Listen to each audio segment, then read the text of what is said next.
Chito, Okay, welcome to Miami. How are you? Good, man. How are you? So let's just sort of address what's going on right now. Literally about 120 credited media, 40 of them are from Ecuador, so literally one-third are here to cover you. What does it feel to have the country supporting you, and can you talk about this moment, what it means for Ecuadorian MMA? I mean, this is a huge moment for my career, and I know people in Ecuador realize how big this can be for history, for my career, and even for all the Ecuadorians to like celebrate something like could happen on Saturday night. So I prepare very well, and I'm excited about the support and the love I'm getting for the people. Yeah.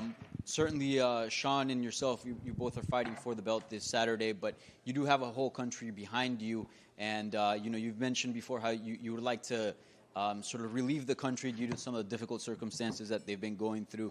Do you feel like you enter almost the UFC 299 with a bigger purpose? I believe I try to find bigger purposes than just the hype and fame or money, but for me, it's just by leading by example and showing the people that with hard work and dedication, you can really achieve your dreams and you can get it done. And a win on Saturday night will definitely give my country something to hope, something to be happy for, and something that hopefully can change things. Yeah. Sean said you guys have been DMing ahead of this fight on Instagram, and he told us to ask you what the conversations were like on the DM. So I mean, he's a weird guy, dude. He likes that weird shit. I tried to stay away from it. The only thing I did was send him a picture of me back, and I haven't even read whatever he says after. I get it. I mean, one of his main tools is get on people's head, but good luck with that. But I mean, I'm gonna fuck you up, and I'm prepared for Saturday night. So he's trying to start things, and yesterday he asked me if I was ready to lose the fight. So they didn't catch my answer, which I would have loved the camera catch what I say back to him, but they only catch one side. But that's just one tool to the game, right? I'm ready for a fight. My mind is in the right place, and I'm gonna kick his ass. Well, there's cameras now. I don't know if you want to fill in the blank for I asked him to suck my dick. Okay. I mean, simple as that. I'm not here to be friendly. I'm not here to be respectful. I'm not a karate guy. I'm a fighter. So you fuck with me, I'm gonna fucking fuck with you. I'm not fucking around, man. Yeah. And lastly, I don't know if you've seen, but he's been beefing with Ryan Garcia. He's also gone back and forth with Ilia Topuria. And he's also been saying that he doesn't count the first, his loss to you. So I just wanted to ask you, do you see him distracted? Do you feel like he's taking you lightly ahead of this fight? I don't give two fucks about what he's doing, who he talks for. I focus about myself. I focus about my schedule, my training, my body, my mind, and whatever he's doing, I can give two fucks about him or his life. Chito, you talked about running into him and inviting him to enjoy you in that way. Do you enjoy this sort of animosity before the fight? Does it give you a little extra spice?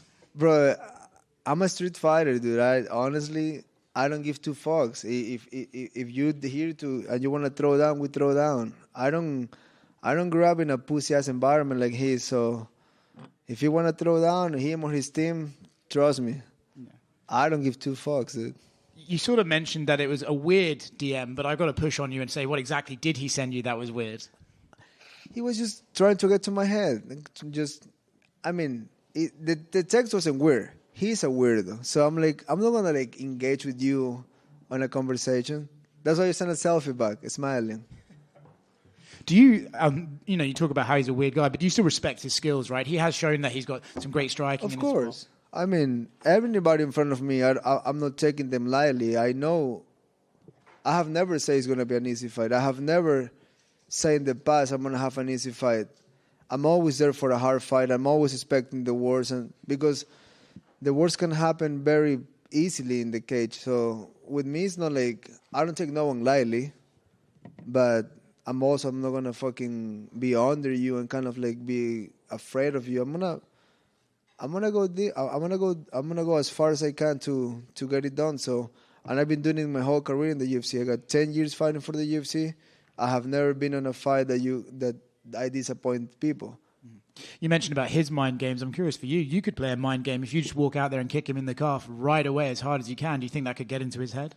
That's exactly what I'm planning to do. I'm gonna get in there, and I'm gonna drill a hole to his face, and then what? There's no talking in there. I know his corner likes to do the talking when we're in there, but I'm like, what are you gonna? I mean, I would love my corner to give me advice to win the fight.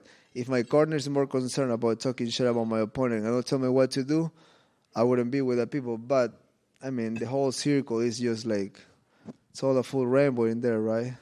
And we know what it stands for that these days. Chito, right here. Michael Bisping on his podcast said he had heard that you had a bad camp, in his words, and your coach kind of, like, or Aljo said it or whoever, and then... Oh, yeah, dude. Oh, yeah. He's so fucking hungry for attention. He never got attention in the UFC. He became a world champion. He defended. He got booed in fucking Jersey against fucking Cejudo.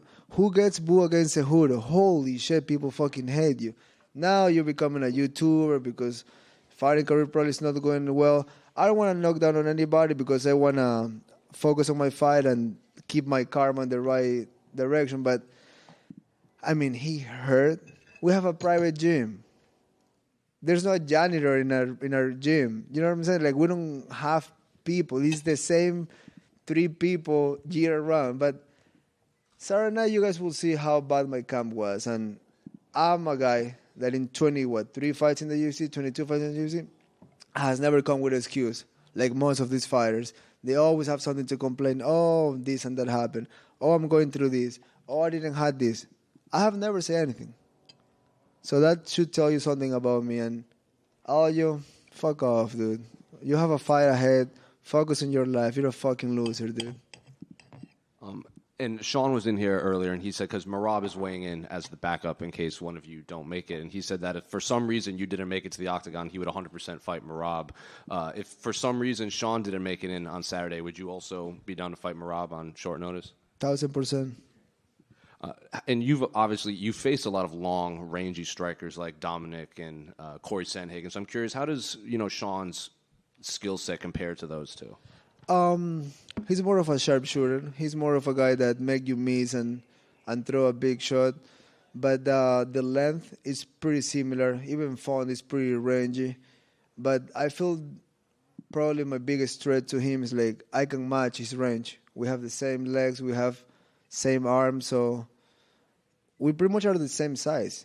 Like I've been in front of him. I fought like guys like Corey. And if I can get to their faces, I can get to anyone's face. So I'm very confident for this Saturday. Chito over here.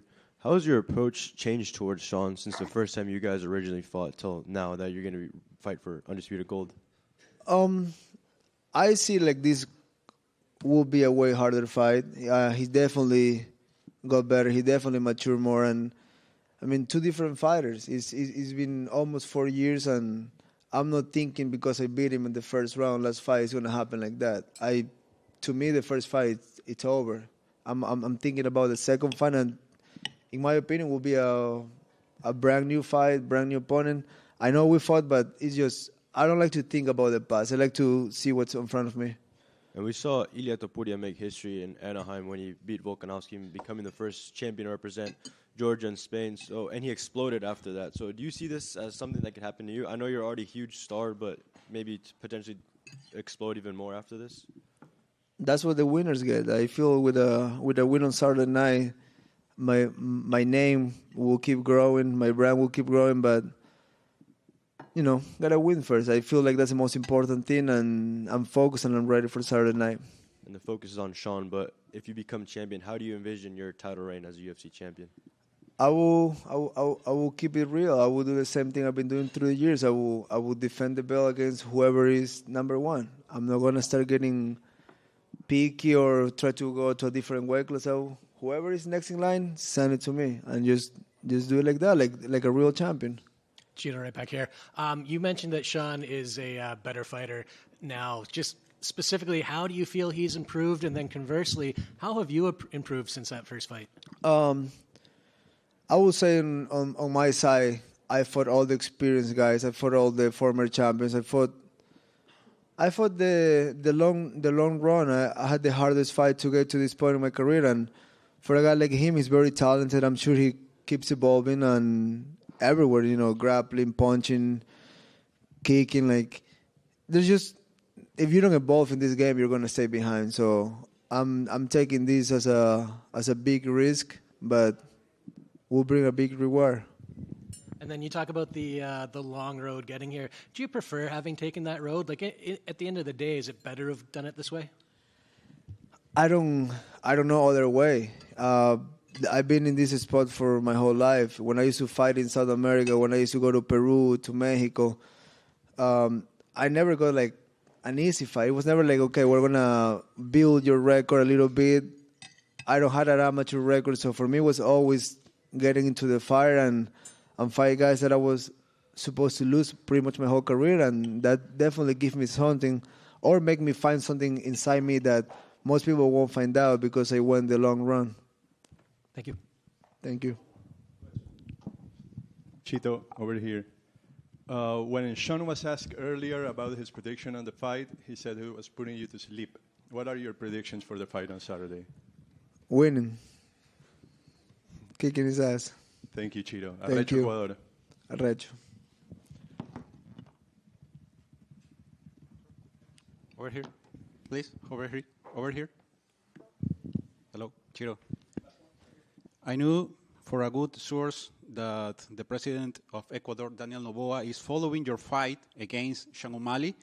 Is it possible that he will go to the Casilla Center and sit next to the Dana White? It's very possible. It's a president of a country, so it will be easier to get him that type of seats. But I haven't talked to Daniel. Two, I gotta see if he's here first. Thank you, Chito. Thank you, guys.